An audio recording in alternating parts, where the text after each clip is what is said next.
Hello there, welcome to the news in Nepal television. I am Rosina Rai, starting with the headlines first. First Institute Convention of the Maoist Center is underway, outcome to be presented before the plenary session of the convention today.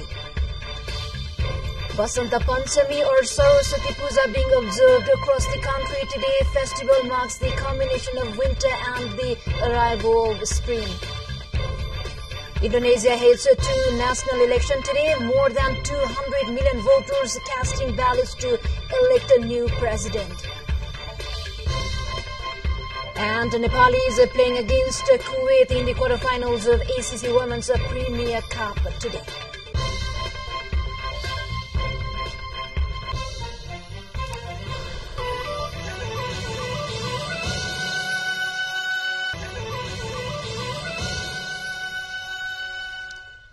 Welcome back. Now news in detail. The first Statute Convention of the Maoist Center is underway. The draft statute of the CPN Maoist Center that was discussed on the first day of the Statute Convention will be presented before the plenary session today. A total of 20 groups were formed to discuss the draft statute. The groups with 50 to 55 members each held separate discussion on the draft statute. The statute will be finalized based on the suggestions received from all the 20 groups. More than 1,200 delegates, including central members, alternate central members, 3 central commission members, officials of 7 provinces, and officials of sister organizations are participating in the conference. Now to Palpa district. The death toll from a jeep accident in Palpa district on Tuesday has reached now 10, and 18 people are reported to suffer injury. The injured have been sent to Lumbini Medical College in Palpa. The jeep was carrying passengers to cities, and in Palpa district, Kusum Khola over Palpa district from Dumre in Tanahu district, police said it veered off the road and fell some 300 meters down the rough inner road near Eco Farmhouse at Masyam. The deceased have been identified as 60-year-old Yan Kumari Panta, 39-year-old Ram Bahadur Aslani, 67-year-old Krishna Bahadur Aslani, and 28-year-old Urmila Aslani of Masyam. Tinahu Rural Municipality 6, Chandra Ranpal 70 and Chuna Ranpal 60 of Tamnagar Butol Sub-Metropolitan City 14. Rupandehi district also died in the accident. Similarly, the casualties include a 20-year-old Geeta Sunar of Khursani Tinahu 2 and a 66-year-old Vishnu Kalakami and a 65-year-old Dilkumari Sunar of Khaya Ribdikot Rural Municipality 1 and 29-year-old Dilmaya GC of Devdaha Municipality 5 Rupandehi, said Inspector Sugandha Shrestha, the information officer at the District Police Office Palpa. According to him, the jeep driver 45-year-old Dan Bahadur Chidi of Tansin Municipality Ward number 10 has been arrested for the further investigation about the fatal accident that occurred yesterday. With this update, we take a short break. Stay with us.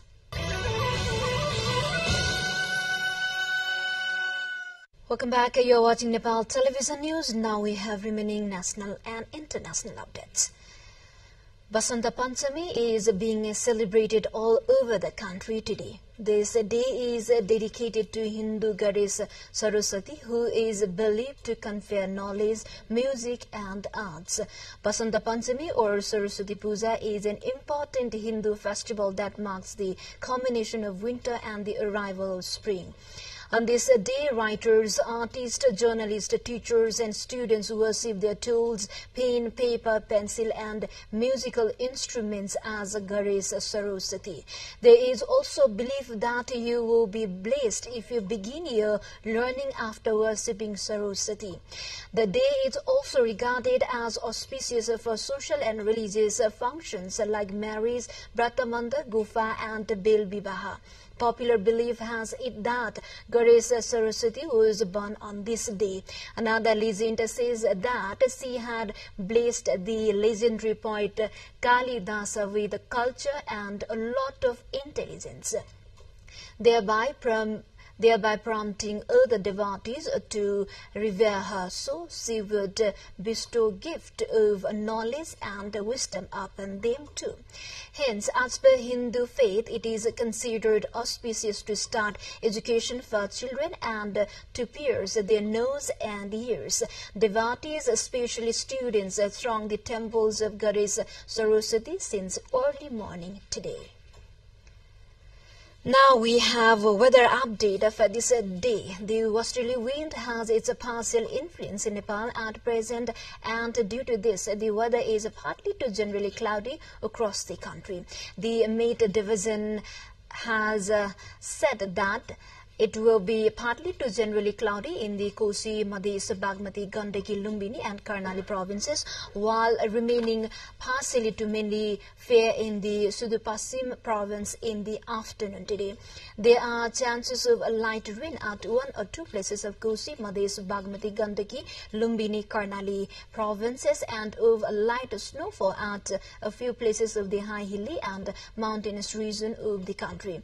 The division stated in its weather bulletin there is a possibility of light rain at one or two places of Kosi province tonight. Likewise, there are chances of light snowfall at a few places of the high hilly and mountainous region of Kosi, Bagmati and Gandaki provinces tonight. Now to international update, the northeastern United States was engulfed by snow as a powerful winter storm battered the region, blanketing New York for the first time in 2 years and causing flight cancellations and school closures there. New York City recorded just 3 inches of snow in Central Park. More than 32 million people were under a winter storm warning. Travel was heavily affected, with over 1,000 flights cancelled or delayed, particularly in New York and Boston. Meanwhile, nearly 500,000 homes were left without power in the Australian state of Victoria after a storm knocked out parts of the network. A catastrophic fire weather warning had been issued in one region, Australia's highest level of bushfire danger. At the peak, 529,000 were without power due to physical damage to power lines caused by extreme weather there. The outage happened after a number of transmission towers collapsed in the storm, forcing a power station to shut down. The United Nations chief warned on Tuesday that climate change and food crisis are increasing threats to global peace, telling a high-level UN meeting that climate disasters imperil food production and anti-bellies fuel unrest. Secretary General Antonio Guterres urged the UN Security Council to address the impact of food shortages and rising temperatures on international peace and security, a view echoed by many countries but not Russia. In war-torn Gaza, he said no one has enough to eat and the tiny strips account for 80% of the 700,000 hungriest people in the world. After more than a decade of war in Syria, he said 13 million Syrians go to bed hungry every night. And in Myanmar, prospect of ending hunger have gone into reverse because of conflict and instability, he said. Time for a short break. Stay with us.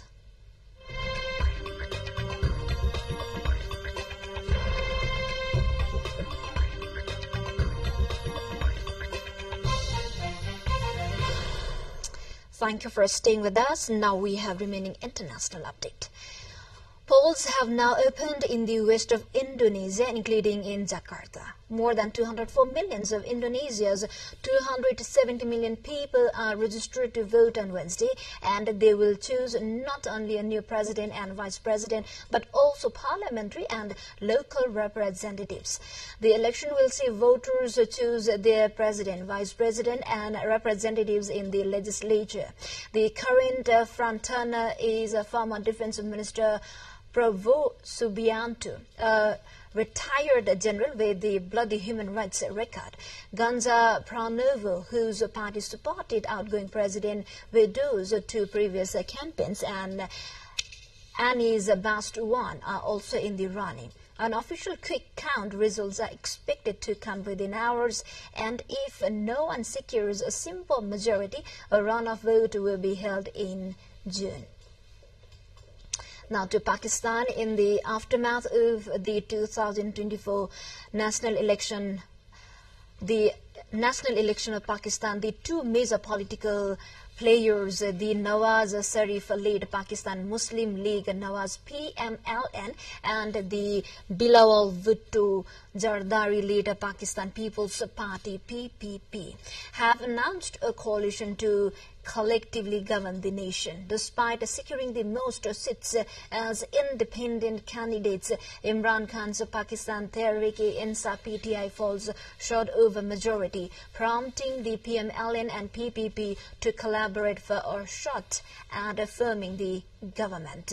The two parties were previously in a coalition that ousted Imran Khan from power in 2022. This time, independent candidates backed by his Pakistan Tehreek-e-Insaf PTI party unexpectedly won most seats.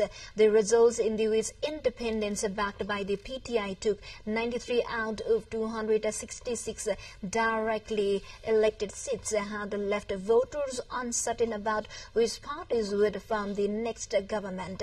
Sharif's PMLN won 75 seats, while Bhutto's PPP came third with 54 seats in the last election. To the more updates, before that, let's have a quick look into the highlights of the side.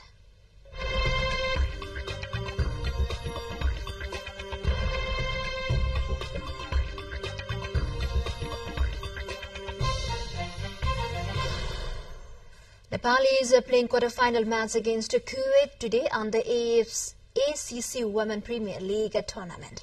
Nepal is currently bowling Kuwait in the quarter-final against Kuwait in the quarter-final match of the ACC Women Premier League 2024. As of now, Kuwait has scored 13 runs for the loss of 1 wicket in 4 overs. Priyada Murali leads Kuwait's charge with 90 runs over 2 balls, while Santi Balasubramani is yet to open her account. Facing 6 deliveries, Nepal's bowling effort saw Kavita Kaur making an early breakthrough by dismissing Kuwait's opener Zifa Jilani, who scored 2 runs over 6 balls. Earlier yesterday, Nepal achieved a historic victory over the Maldives in its last group stage match held yesterday. Now to Champions League. Manchester City resumed their Champions League title defense with a comfortable victory at FC Copenhagen in the first leg of their last 16 tie. After Kevin De Bruyne gave Pep Guardiola's side an early lead, it looked like they would go on to claim a big win as the host Bali laid a globe on them. Manchester City will host Copenhagen in the second leg on Wednesday, 6 March. In other match, a brilliant goal by Brahim Diaz handed Real Madrid the advantage following the first leg of their Champions League last 16 meeting with RB Leipzig. Diaz curled a superb finish into the top corner 3 minutes after halftime to give Real the win in Germany. Real host the second leg at Santiago Bernabeu on 6 of March. With this, we come to the end of this news bulletin, but before we say goodbye, quick reminders of the headlines once again.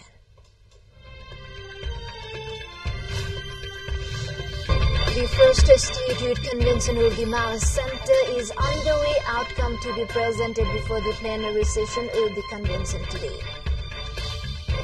Basanta Panchami or Saraswati Puja being observed across the country today. Festival marks the culmination of winter and the arrival of spring. Indonesia heads to national election today. More than 200 million voters casting ballots to elect a new president. And Nepal is playing against Kuwait in the quarterfinals of ACC Women's Premier Cup.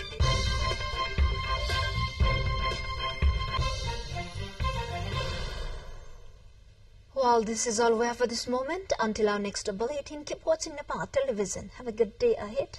Namaste.